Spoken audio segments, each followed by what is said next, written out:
Hey poets, Justin here. You've been writing poems for a while now, and it's finally time to build your portfolio and officially become a member of the Secret Poets Club. A portfolio is the best way to show off your poetic prowess. I'll tell you all about it.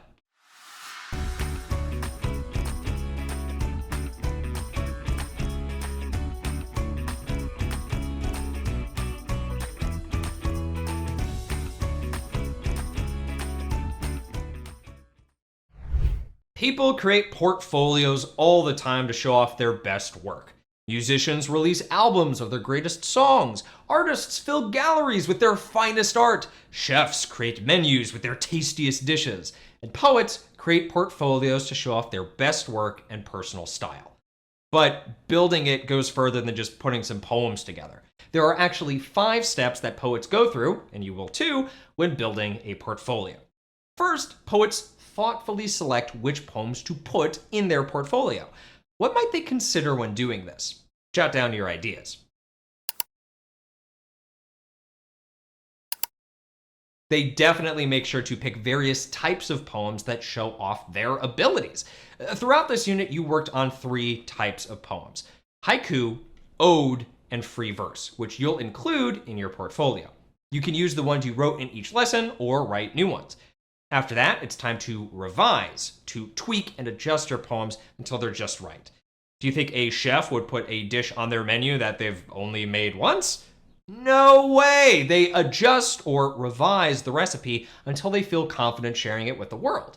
What specific things might poets adjust or improve when revising? Write what you think in your notes.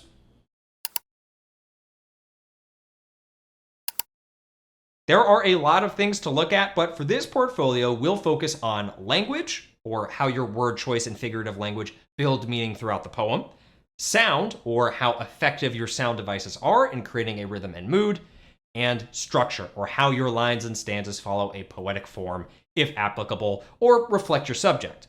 In your lesson materials, you'll have a checklist for each poem and a rubric to help you through the process. Want to practice by helping me revise my Ode to Ice Cream poem? First, read it to yourself or click or scan the QR code in your notes to listen to it. Then go through the checklist in your notes to see what I should revise. All right, let's go through each item and see how I did. I did well with making my subject and theme clear. I love ice cream and I appreciate the happiness it brings. As for word choice, though, when I look back, I noticed that I wrote syrup in line 4. I really mean chocolate syrup, but this could be read as pancake syrup too. Now, I love ice cream toppings, but even that's a bit extreme for me. So this wording might be confusing for my readers. I'll go ahead and fix that. Next, I used a variety of figurative language in my poem. You should aim to use 2 or 3 types in your poems, or challenge yourself to use all the ones we learned about. My word choice and figurative language also reflect the joyous mood of my poem. Take, for example, "Oh, chilly swirl of joy," and "You taste like magic on a summer day." Now for my sound devices. Did you notice how I used alliterations here and there to create a little rhythm in my lines?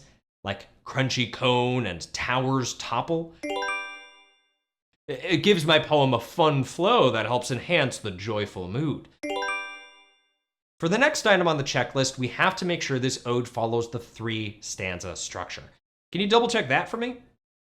Strophe, antistrophe, and epode. I think we're good here. And finally, let's look at how I used line breaks. They're pretty consistent, with each line being its own phrase or statement, which also adds to that nice flow I mentioned. But this line here is much longer than the rest. What should I do? I could keep it as is and it'll look like the line is meant to stand out and be emphasized, or I could break the line and maintain the rhythm that's already established. What would you do if this were your poem? I'm going to go with option 2 and break the line to maintain the rhythm. I'm also going to remove this extra "and" in line 4 so it aligns with the rhythm too. Thanks for your help here. It's always great to have a friend or trusted adult look over your work and give you their thoughts. You'll have a chance to do that in this lesson too. Are there any other comments or suggestions you have for my poem? Write them in your notes. Here's a comment that a secret poet left for me. Great job. I love the tasty imagery with sprinkles and whipped cream and the repetition of freeze in lines 7 and 8. Adding a couple of rhymes could make it sound more musical and happy. Wow, that was great feedback. I may have to go back and do some more revising. But once your revising is done, you'll be ready for the next step in building a portfolio, adding visual appeal. That means you'll design a fun cover page, copy the final drafts of your poems, and add visuals and color throughout to really make it your own. Take a look at my cover page. I designed it to look like a park because that's where I get so much of my inspiration. You'll also ensure that everything is neatly presented. Whether handwritten or typed, everything should be easy to read. Here's my revised ode.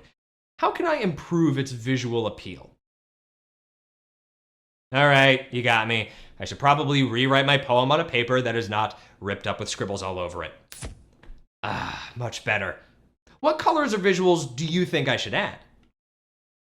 I think some pictures of hearts and ice cream go perfectly with the joyous mood and yummy subject of the poem. So we're done, right? Nope. In step 4, you'll self-assess and reflect on your work. You'll score yourself using the Poetry Portfolio rubric, and then answer questions reflecting on your writing process and experience growing as a poet in this unit. In your notes, write about why you think self-assessing and reflecting on your work is an important step. By completing this step, you'll see how far you've come in this unit. Take time to understand your strengths and what you can still improve on. That's how you become a better poet and writer overall. And last, the final step is publishing your work. This is kind of optional. You can totally Emily Dickinson it and cherish your poems all to yourself. That's actually a really good poet joke. Look it up.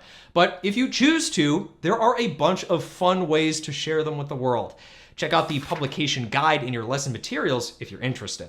And remember, you can always add more to your portfolio as you continue writing, or add some of the other poems you worked on in this unit's lessons.